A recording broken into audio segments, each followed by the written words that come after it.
On mange quoi ce soir? La question qu'on se pose tous plusieurs fois par semaine, des fois plusieurs fois par jour, et qui crée certaines tensions dans la famille, surtout pendant les semaines chargées. Dans cette vidéo, je vais partager avec vous 5 étapes simples pour vous aider à organiser vos repas de manière efficace et sans stress. Ça permet d'avoir l'esprit tranquille, de penser à autre chose pendant la semaine au lieu que ça soit tout le temps qu'est-ce qu'on mange.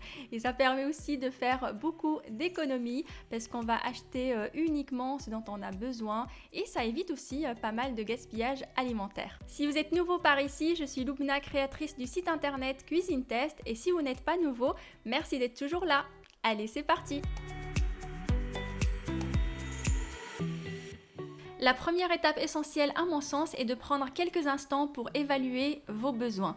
Pensez à combien de repas vous devez prévoir chaque jour et combien de personnes seront présentes. Est-ce qu'il faut prévoir des gamelles, des lunchbox par exemple? Est-ce qu'il y a des invités qui vont arriver en cours de semaine? Ça vous donnera une idée claire de la quantité de nourriture à préparer. Vous pouvez aussi faire une liste principale avec toutes les recettes que vous aimez manger, celles que la famille aime manger de manière générale. Vous pouvez prendre du temps d'ailleurs avec les membres de la famille pour que chacun donne les recettes qu'il aimerait bien manger. Cette liste n'est pas définitive bien sûr, vous pouvez à chaque fois y ajouter une nouvelle recette que vous avez testée et qui vous a plu, des recettes que vous avez envie d'essayer. Le but de cette liste est d'avoir une base d'idées de recettes qui vous permettra de faire votre planning de repas pour la semaine en peu de temps.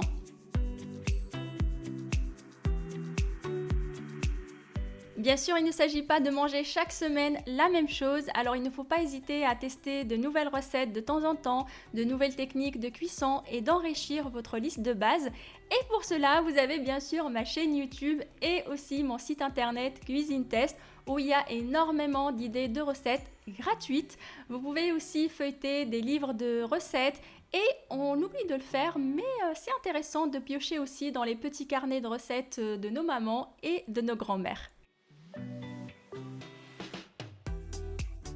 Avant de décider votre menu et de faire votre liste de courses, c'est très important de faire l'inventaire de ce que vous avez déjà dans vos placards, votre frigo, votre congélateur ou peu importe l'endroit où vous stockez vos provisions. C'est comme une chasse au trésor culinaire. On découvre des ingrédients enfuis dans les fins fonds d'un placard depuis un bon moment.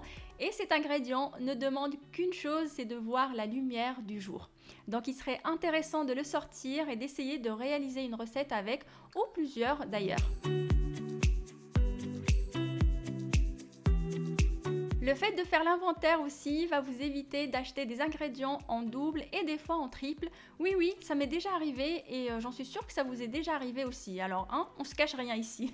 Ça nous donne aussi des idées de recettes. Des fois, juste en voyant un ingrédient, on a une idée de recette qui nous vient tout de suite à l'esprit et on se dit « Ah tiens, un sachet de polenta qui traîne. Je ferais bien une pizza polenta. » Allez hop, je me note ça et voilà, j'ai ma première idée de recette pour le menu de la semaine.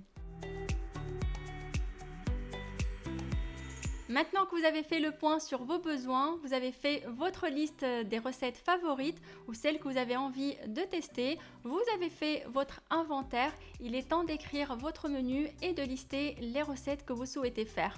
Personnellement, je pars en général sur 5 idées de recettes parce que bien souvent le week-end, on est plutôt en mode chill, on se fait livrer quelque chose, on va au restaurant, des fois on se fait un pique-nique à la va-vite. Je n'ai pas forcément envie de cuisiner, donc c'est un peu en mode libre. Mais bien sûr, vous pouvez adapter le nombre de recettes en fonction de vos habitudes.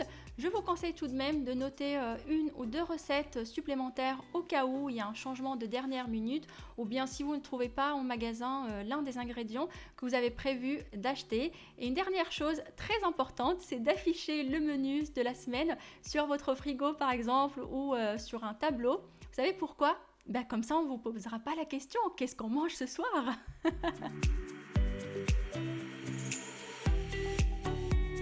Ça y est, vous savez qu'est-ce que vous voulez manger pendant la semaine, c'est génial. Maintenant, on fait une liste de courses en se basant sur les recettes qu'on a notées et sur les ingrédients qu'on a déjà à la maison. Je vous conseille de faire une liste de courses par catégorie en se basant sur l'organisation de votre magasin habituel. Comme ça, pas de chasse aux fantômes au supermarché, on sait ce qu'on veut et on se dirige directement vers les rayons concernés.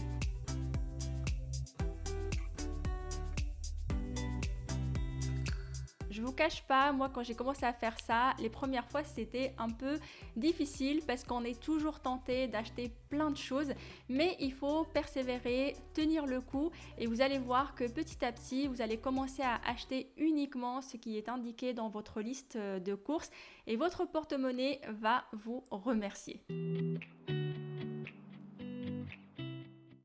Après le retour du supermarché, en général, on est crevé, mais il faut tenir le coup parce qu'il va falloir bien ranger les courses. Comme ça, ce sera plus facile de les retrouver pour réaliser les recettes. Vous pouvez aussi vous avancer sur les préparations de certains ingrédients. Comme ça, vous gagnez du temps pendant la semaine. Par exemple, si vous avez prévu plusieurs recettes à base de riz, vous pouvez le cuire à l'avance et le réserver dans des boîtes de conservation. Comme ça, le jour J, il suffira de le réchauffer et puis de compléter votre recette. Vous pouvez aussi par exemple mariner vos viandes avant de les congeler, former vos steaks hachés à l'avance, laver la salade, découper certains légumes et ainsi de suite. En tout cas, adaptez-vous en fonction du temps que vous avez et surtout l'énergie qui vous reste.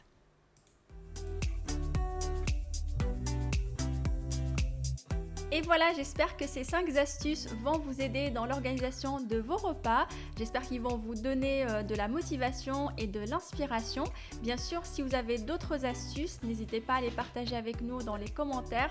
C'est toujours intéressant de voir comment les autres s'organisent. Ça donne aussi de la motivation et de l'inspiration. Et pour les prochaines vidéos, on va rentrer directement dans le vif du sujet. Je vais vous proposer des idées de menus pour la semaine, des listes de courses complète et bien sûr quelques astuces pour tout mettre en place. Alors soyez au rendez-vous.